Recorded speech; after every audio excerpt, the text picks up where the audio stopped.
done with 3 of my dives for my advanced open water certification, as you can tell by my crazy hair and burnt cheeks. But I have an exciting announcement.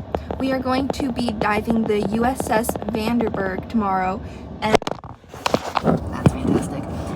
And it's a super deep wreck in the Florida Keys, and I will be posting an in-depth video about it on my channel, going over the history, the depth, and multiple things about it that should be super interesting. So go check that out in a few days' time. That will be uploaded, and I will also be posting shorts about that if you don't have enough attention span or interest in the topic to watch. So thank you guys so much.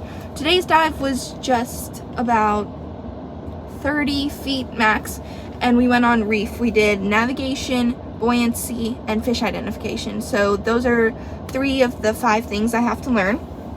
So for buoyancy, I had to go all the way down and let out all my air, and I was on my knees, and then we were testing if I really needed that much weight, because I go down with 8 pounds extra. I keep 2 twos right here and then 2 twos on my back, because I have it where my weights can fit right next to my tank.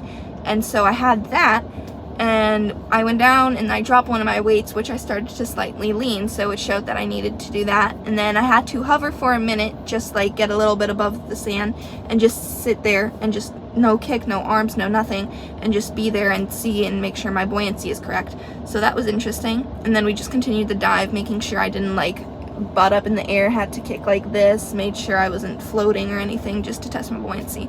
Then with navigation, I had to use a compass, and we had to practice with my dad, who's usually my dive buddy. He went along on these dives. He sat at Coral Head, and then we went forward. We set the compass, you turn it and you set it on north or south, and we went out, and then we stopped counting with kick lengths, which is when your foot reaches back to the spot it was. That's 1 kick length, and that's how you can travel the distance and count and know where you are.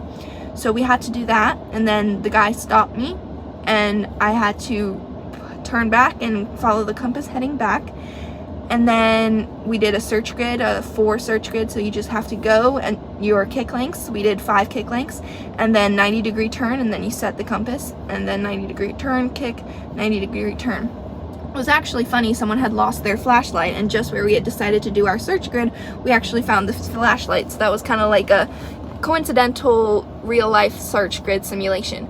But that's basically what we did. And then fish identification was just going down, having a fun dive, and identifying fish. So stay tuned for the next video on the Vandenberg, and check out my channel. Bye.